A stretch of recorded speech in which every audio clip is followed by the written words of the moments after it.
नमस्कार प्यारे दोस्तों, आज के इस वीडियो में आप सभी का स्वागत है।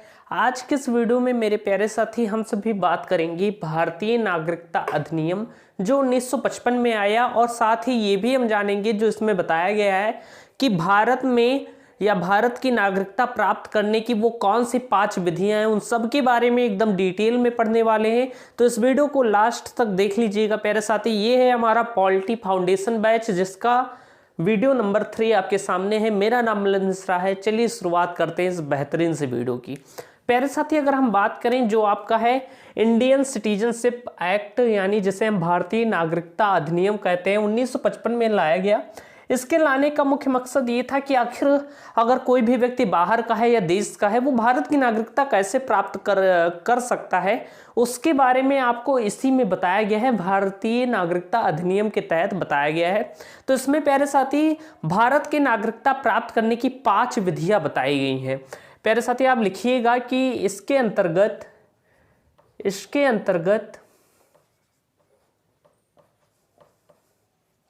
भारत की नागरिकता प्राप्त करने की नागरिकता प्राप्त करने की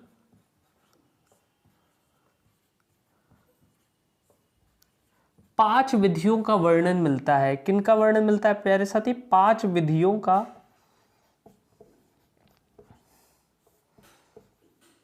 वर्णन मिलता है।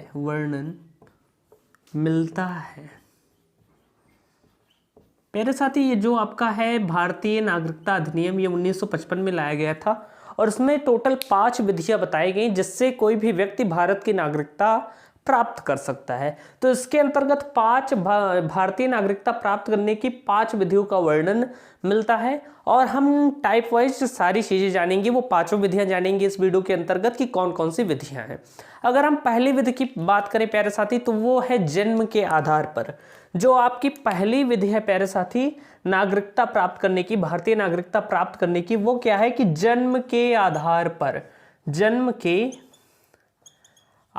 पर प्यारे साथी, आधार पर। इसमें संशोधन भी किया गया था 1986 में। तो आप ऐसा लिख लीजिएगा ब्रैकेट में कि जो संशोधन वर्ष था वो 1986 में किया गया था। इसमें कुछ संशोधन भी हुए थे, उसके बारे में भी हम पढ़ेंगे।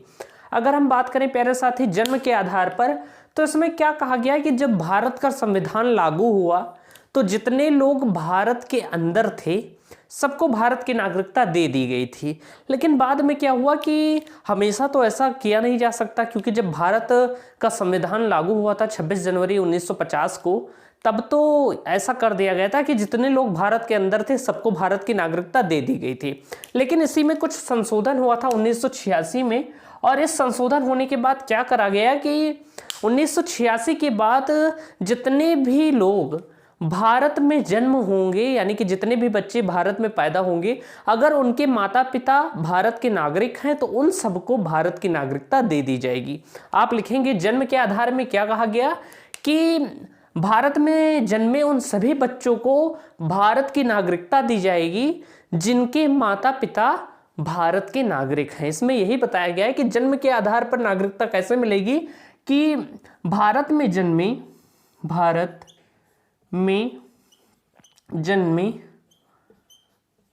उन सभी बच्चों को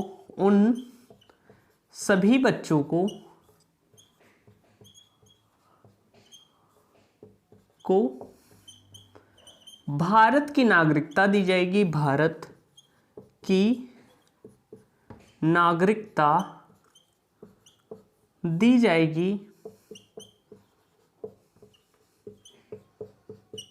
जिनके माता पिता भारत के नागरिक हैं। भारत के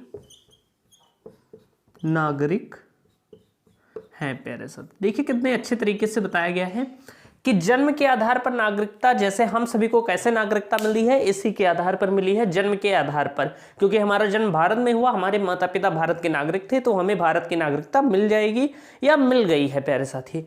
तो इसी तरह कहा गया इसमें कि भारत में जन्मे उन सभी बच्चों को भारत की नागरिकता दी जाएगी जिनके माता पिता भारत के नागरिक हैं। जो पहली विधि है जन्म के आधार पर, वो यही बताती है। जो आपका प्यारे साथी भारतीय नागरिकता अधिनियम जब आया था 1955 में, तब इसमें क्या था कि तब था कि भारत में जो जो लोग जन्म लेंगे सबको भारत की नागरिकता मिल जाएगी। लेकिन इसके बहुत ही डाउनफॉल हुए, यानी कि कहने का मतलब कि इसके बहुत सारे दुरुपयोग भी होने लगे। जैसे कोई विदेशी नागरिक आया है और उसका बच्चा यहाँ पैदा हो गया तो उसे भी भारत की नागरिकता मिल जाती थी। तो इसी को खत्म करने के लिए 1986 में इसमें संशोधन किया गया, और संशोधन करके ये जोड़ा गया कि भारत उन सभी बच्चों को नागरिकता मिलेगी जिनके माता पिता दोनों भारत के क्या है, नागरिक हैं। तो ये 1986 में पहला नागरिकता संशोधन किया गया था प्यारे साथी। उसमें बताया गया था कि उन सभी बच्चों को नागरिकता मिलेगी जिनके माता पिता भारत के नागरिक हैं प्यारे साथी। तो ये आपका पहला हो गया, आपको ये याद रखना है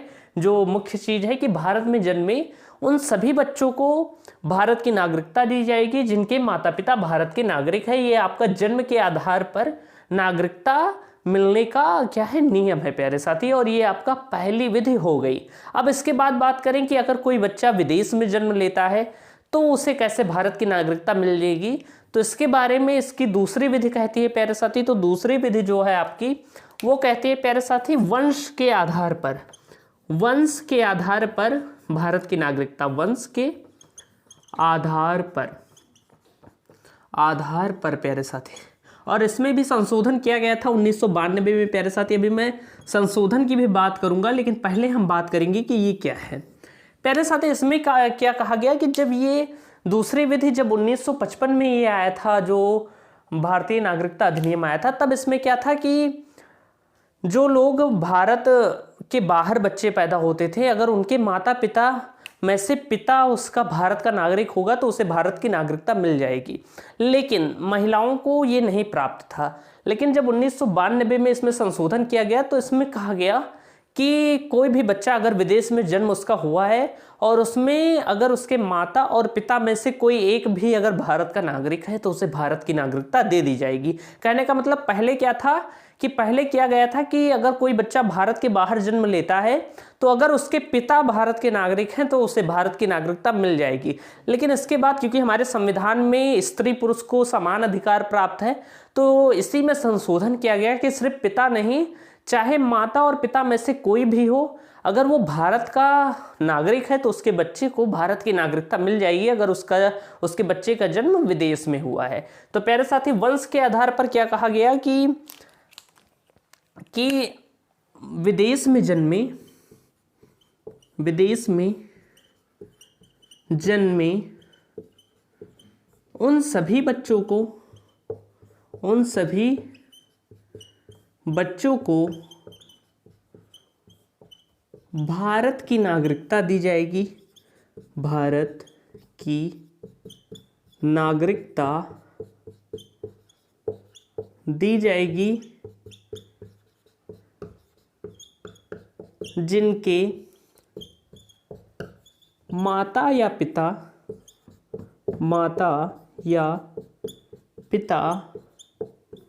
में से कोई एक भी भारत का नागरिक हो। अगर दोनों हैं तो और भी आसानी से मिल जाएगी। लेकिन ये भी कहा गया कि अगर माता पिता में से कोई एक भी अगर भारत का नागरिक है तो उसे भारत की नागरिकता दे दी जाएगी प्यारे साथी। तो जो मैंने आपको पहली विधि बताई थी वो बताई थी कि जन्म के आधार पर, यानी कि भारत के अंदर जो भी बच्चों का जन्म होता है अगर उनके माता पिता भारत के नागरिक हैं तो उनके बच्चों को भी भारत की नागरिकता मिल जाएगी, जैसे हम सभी को मिली है, आप सभी को मिली है, वैसे ही।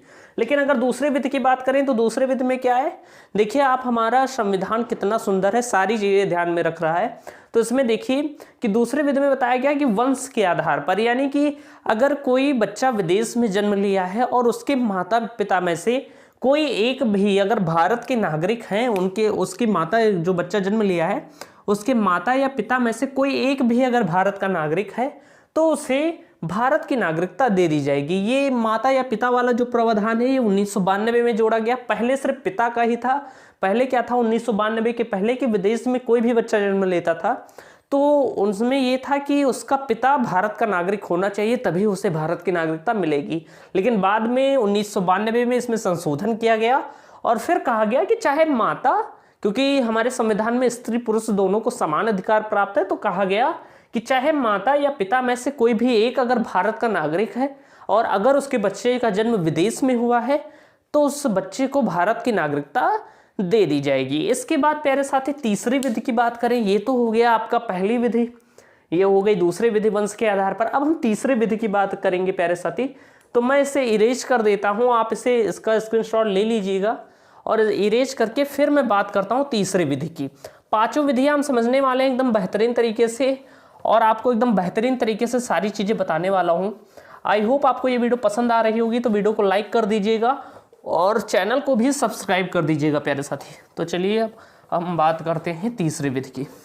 देखिए थोड़ा रेगुलर वीडियोस नहीं आ रही हैं क्योंकि इस टाइम मेरा एग्ज़ाम अभी स्टार्ट होने वाला है, तो थोड़ा मैं उसी में बिजी हूँ।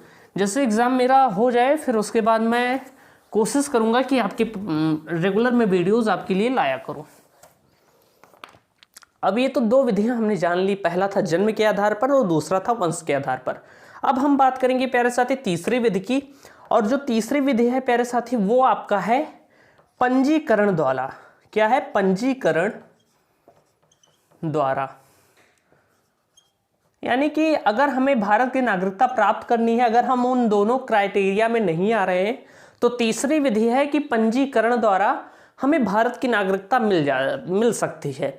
अब ये पंजीकरण क्या है प्यारे साथी कि मान लीजिए कोई विदेशी देश है, उसका कोई नागरिक है, वो यहाँ घूमने आया और अब वो यहीं पर रहना चाहता है, यहीं पर घर बनाना चाहता है और यहाँ की नागरिकता लेना चाहता है, तो उसके लिए है प्यारे साथी पंजीकरण द्वारा नागरिकता। इसमें क्या है कि अगर राष्ट्रमंडल देशों में से कोई भी व्यक्ति भारत की नागरिकता लेना चाहता है तो उसे भारत में 7 साल रहना होगा और 7 साल रहने के बाद उसे भारत की नागरिकता दे दी जाएगी। प्यारे साथी क्या कहा गया है पंजीकरण में कि राष्ट्रमंडल देशों के अगर कोई भी नागरिक राष्ट्रमंडल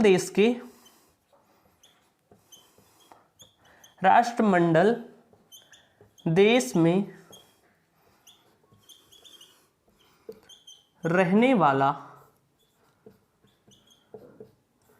कोई भी व्यक्ति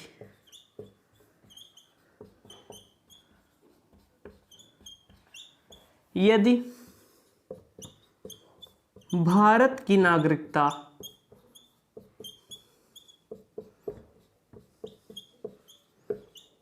लेना चाहता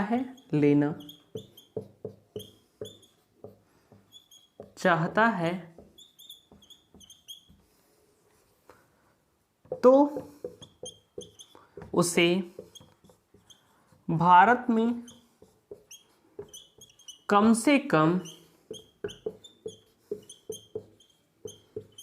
7 वर्ष रहना पड़ेगा।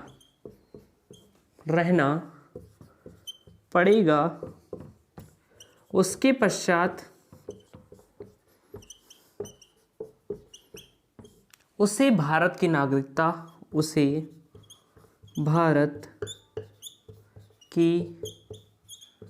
नागरिकता दे दी जाएगी। मेरे प्यारे दोस्त, इसमें क्या कहा गया कि राष्ट्रमंडल देश में रहने वाला कोई भी व्यक्ति अगर भारत की नागरिकता लेने वाला है या लेना चाहता है, वो विदेशी है, लेकिन वो क्या होनी चाहिए शर्त कि वो राष्ट्रमंडल देश का होना चाहिए। अब हम पहले ये जान लें कि आखिर ये राष्ट्रमंडल देश क्या है। कई लोगों को ये समझ में नहीं आ रहा होगा कि आखिर ये क्या लिखा हुआ है राष्ट्रमंडल। तो प्यारे साथी राष्ट्रमंडल देश वह देश होते हैं जहां पर जो ब्रिटेन के गुलाम रहे हों। सीधा सीधा कहने का मतलब यह है कि जैसे हमारा भारत है, ये भी ब्रिटेन का गुलाम रह चुका है। तो जितनी कंट्रीज ऐसी हैं जहां पर ब्रिटेन का शासन था, यानी कि वो सारी कंट्रीज जो पहले ब्रिटेन की गुलाम थी, वो सारी राष्ट्रमंडल देश कहलाती हैं प्यारे साथी। तो वह देश आप लिख सकते हैं, वह देश जो ब्रिटेन के गुलाम थे, वह देश, सॉरी फिर से मैं लिख देता हूं, वह देश जो पहले ब्रिटेन के गुलाम थे, ब्रिटेन के गुलाम थे, उन्हें क्या कहते हैं प्यारे साथी? उन्हें राष्ट्रमंडल देश कहते हैं। वह देश जो पहले ब्रिटेन के गुलाम थे उन्हें हम क्या कहते हैं? राष्ट्रमंडल देश कहते हैं प्यारे साथी। अगर हम बात करें तो इन देशों की संख्या लगभग 53 है, आप 50 प्लस मानिए, लेकिन लगभग इन देशों की संख्या कितनी है? 53 देश हैं प्यारे साथी। तो ये 53 देश कौन कौन से हो सकते हैं? तो वो देश जैसे हो गया प्यारे साथी आपका बात करें प्यारे साथी तो 53 देशों में से अगर हम बात करें तो हो गया आपका कनाडा, न्यूजीलैंड,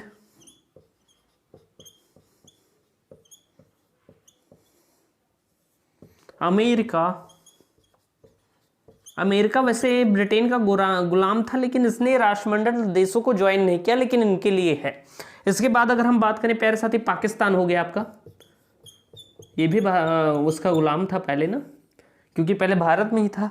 तो ऐसे ही ऐसे 53 देश लगभग हैं प्यारे साथी। तो अगर इन सभी देशों के, इन 53 देशों में से कोई भी व्यक्ति अगर भारत की नागरिकता लेना चाहता है तो उसे क्या करना होगा? उसे कम से कम भारत की नागरिकता अगर वो लेना चाहता है तो वो कम से कम भारत में 7 वर्ष उसे रुकना होगा। कितने वर्ष प्यारे साथी? 7 वर्ष यहाँ पर रहना पड़ेगा। फिर उसके बाद उसकी जांच होगी कि वो सही है, कोई गलत इंसान तो नहीं है, तो उसे भारत की नागरिकता दे दी जाएगी। लेकिन उसके लिए क्राइटेरिया क्या है कि आपको 7 वर्ष भारत में रहना पड़ेगा, तब जो गृह मंत्रालय है वो आपको भारत की नागरिकता देगा प्यारे साथी। तो ये आपकी तीसरी विधि है पंजीकरण द्वारा। क्या है विधि? कि अगर कोई भी राष्ट्रमंडल देशों का व्यक्ति है, यानी कि वह देश जहां पर पहले ब्रिटेन के गुलाम थे, अगर उस देश के कोई भी व्यक्ति भारत की नागरिकता लेना चाहते हैं तो पंजीकरण द्वारा 7 वर्ष यहां पर रहेंगे, फिर पंजीकरण द्वारा उन्हें भारत की नागरिकता दे दी जाएगी। तो ये आपकी है प्यारे साथी विधि नंबर 3। अब हम बात करेंगे चौथी विधि की कि चौथी विधि क्या है प्यारे साथी।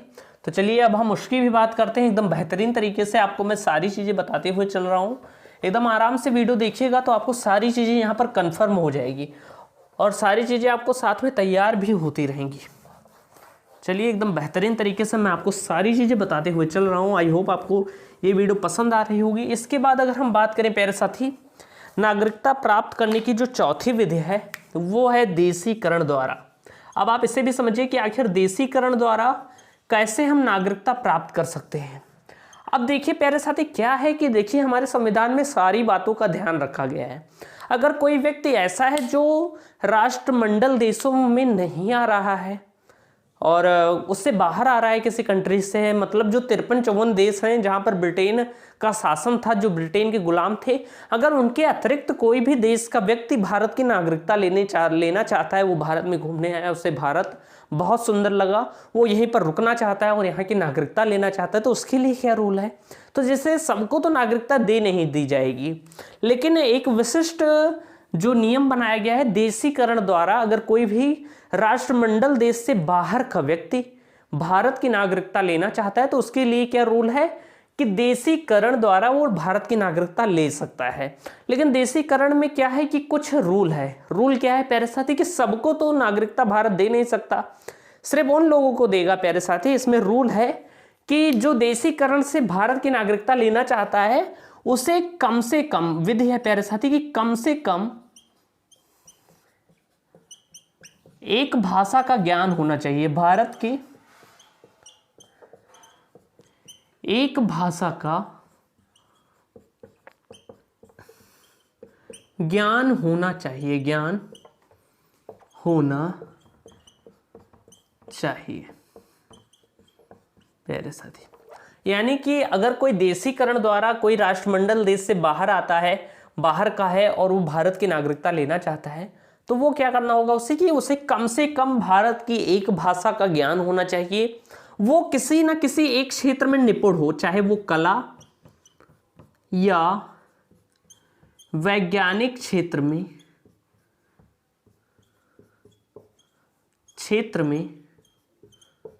निपुण हो प्यारे साथी। अब सबको थोड़ी ना नागरिकता दी जाएगी, नहीं तो सभी लोग यहीं पर आकर बस जाएंगे तो यहाँ की जनता का क्या होगा, सबको थोड़ी ना नागरिकता दी जाएगी। तो इसमें कहा गया कि अगर कोई राष्ट्रमंडल देश से बाहर है तो अगर भारत की नागरिकता वो लेना चाहता है तो वो देशीकरण द्वारा भारत की नागरिकता ले सकता है। उसके लिए क्या विधि है कि उसे कम से कम भारत की एक भाषा का ज्ञान होना चाहिए, उसे कला या वैज्ञानिक क्षेत्र में निपुण होना चाहिए, यानी कि कला या कोई राइटर हो, कोई उपन्यासकार हो या कोई साइंटिस्ट हो, उसे भी भारत नागरिकता देगा। लेकिन क्यों, कब देगा, जब वो कला या वैज्ञानिक क्षेत्र में निपुण हो और भारत के लिए उसे सम्मान हो, यानी भारत को वो अच्छी नज़र से देखता हो, यानी भारत के प्रति उसका सम्मान हो। तो अगला क्या है कि भारत के प्रति सम्मान हो। प्यारे साथी, भारत के प्रति सम्मान हो कहने का मतलब कि भारत के प्रति उसकी दृष्टि अच्छी हो। ये नहीं कि कोई आतंकवादी को भी नागरिकता दे दी जाएगी, ऐसा बिल्कुल नहीं होगा। क्या होगा प्यारे साथी कि वो भारत को अच्छी दृष्टि से देखता हो, एक सम्मान जनित व्यक्ति हो, अच्छा हो, उसे ही भारत की नागरिकता दी जाएगी। उसे कम से कम एक भाषा का ज्ञान हो, कला या वैज्ञानिक क्षेत्र में निपुण हो, भारत के प्रति सम्मान हो कहने का मतलब कि भारत को अच्छी दृष्टि से देखता हो। इसके बाद अगर हम बात करें कोई भारत के विरोधी देश से ना हो, ऐसा भी हो सकता है। और प्यारे साथी लगभग भारत में, और क्या है चौथा कि भारत में लगभग 12 वर्षों तक रहा हो, लगभग 12 वर्षों तक रहा हो तो उसे भारत की नागरिकता दे दी जाएगी। तो क्या होगा प्यारे साथी, तो उसे, इतनी शर्तें अगर वो पूरा करता है तो उसे भारत की नागरिकता दे दी जाएगी, दे दी जाएगी। प्यारे साथी देखिए क्या कहा गया है कि अगर कोई राष्ट्रमंडल देश से बाहर का व्यक्ति है, यानी कि ऐसा देश है जहां जो पहले ब्रिटेन का गुलाम नहीं रहा है, अगर वहां का कोई भी व्यक्ति भारत की नागरिकता लेना चाहता है तो उसे देशीकरण द्वारा भारत की नागरिकता दे दी जाएगी। अब देशीकरण क्या है, इसमें कम से कम एक भारत की एक भाषा का उसे ज्ञान होना चाहिए, कला या वैज्ञानिक क्षेत्र में वो निपुण होना चाहिए, भारत के प्रति उसकी दृष्टि अच्छी हो, यानी कि वो सम्मान देता हो, भारत के प्रति उसका सम्मान हो, और भारत में लगभग वो 12 वर्षों तक रहा हो प्यारे साथी, तो उसे भारत की नागरिकता दे दी जाएगी। ऐसा तुरंत नहीं दे दी जाएगा। इसे देने का कार्य कौन करेगा, मैंने आपको बताया था कि जो नागरिकता संबंधी कानून है प्यारे साथी, अनुच्छेद 11 आप याद करेंगे तो नागरिकता संबंधी कानून संसद का गृह मंत्रालय बनाता है, तो वही डिसाइड करेगा कि आपको नागरिकता दे दी जाएगी या नहीं दी जाएगी। लेकिन क्या है प्यारे साथी, ये आपका क्राइटेरिया है। कहने का मतलब कि आप ग्रेजुएशन कर लेंगे तभी आप यूपीएससी CSC यानी कि जो सिविल सर्विसेज एग्जाम है उसका फॉर्म भर पाएंगे। यानी कि एलिजिबिलिटी, जो योग्यता है वो क्या है कि जब आप ग्रेजुएशन कर लेंगे तभी आप उसकी परीक्षा में बैठ पाएंगे। लेकिन ऐसा जरूरी थोड़ी ना है कि परीक्षा में बैठा तो निकल ही जाएगा। ऐसा नहीं है कि आप एलिजिबल हो गए तो आपको IAS बना ही दिया जाएगा, ऐसा बिल्कुल नहीं है। जब तक आप परीक्षा पास नहीं करेंगे आप IAS या IPS या कोई भी सर्विस उसमें है वो नहीं कर सकते। ठीक उसी प्रकार ये क्या है, आपकी योग्यता है कि आपको इतने क्राइटेरिया में फुलफिल होना पड़ेगा, चाहे आप भारत की एक भाषा जानते हो, कला या वैज्ञानिक क्षेत्र में निपुण हो, 12 वर्षों तक भारत में रहे हो, भारत के प्रति आपका सम्मान हो, यानी कि भारत के प्रति आपकी अच्छी दृष्टि हो, तब ये क्राइटेरिया है। अब इतना होने के बाद फिर गृह मंत्रालय इस पर विचार करेगा कि आपको नागरिकता दे दी जाए या नहीं दी जाए। वो तो गृह मंत्रालय पर निर्भर है, वो तो अमित शाह जाने कि आपको देनी है या नहीं देनी है प्यारे साथी। तो ये हो गया आपका चौथा विधि जो था आपका देशीकरण द्वारा नागरिकता लेना। इसके बाद हम बात करेंगे प्यारे दोस्त, जो आपका है अगला जो अंतिम है 5वां प्रकार, कि 5वीं विधि कौन सी है कि जिससे आप भारत की नागरिकता प्राप्त कर सकते हैं। तो टोटल 5 ही विधियों का वर्णन मिलता है प्यारे साथी आपके भारतीय नागरिकता अधिनियम में। थोड़ा 2 मिनट रुके, पानी पी लेते हैं फिर।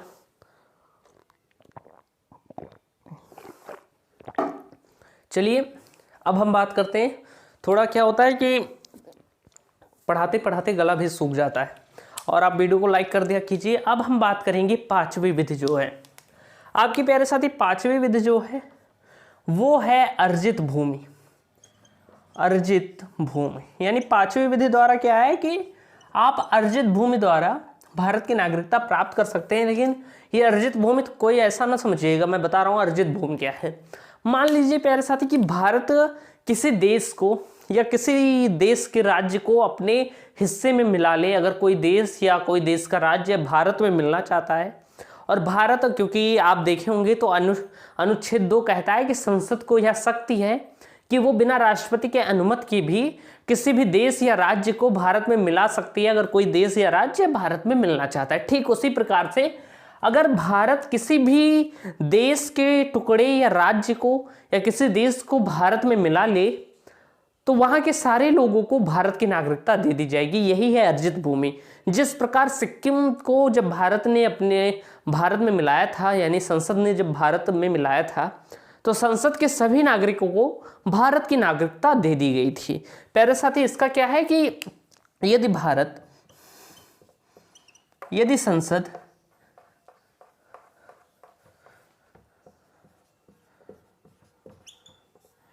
किसी भी देश या राज्य को, किसी भी देश या राज्य को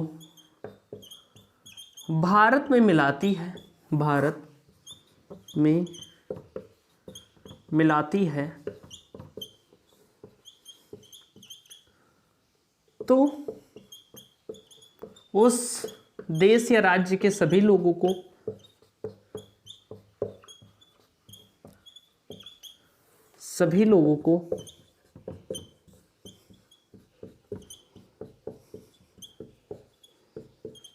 भारत की नागरिकता दे दी जाएगी। भारत की नागरिकता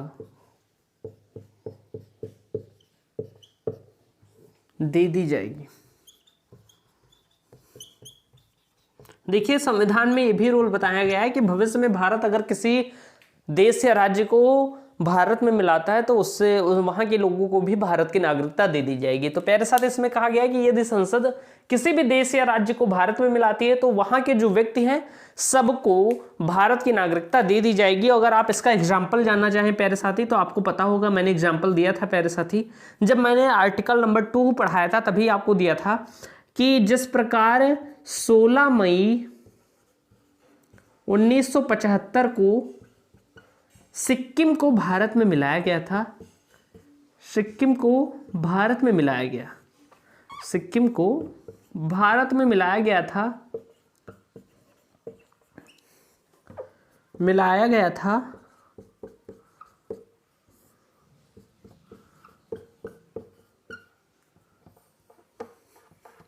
गया था तथा वहां के लोगों को भारत की नागरिकता दे दी गई थी। वहां के लोगों को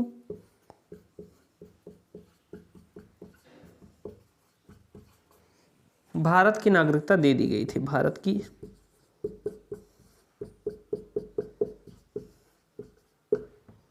दे दी गई थी।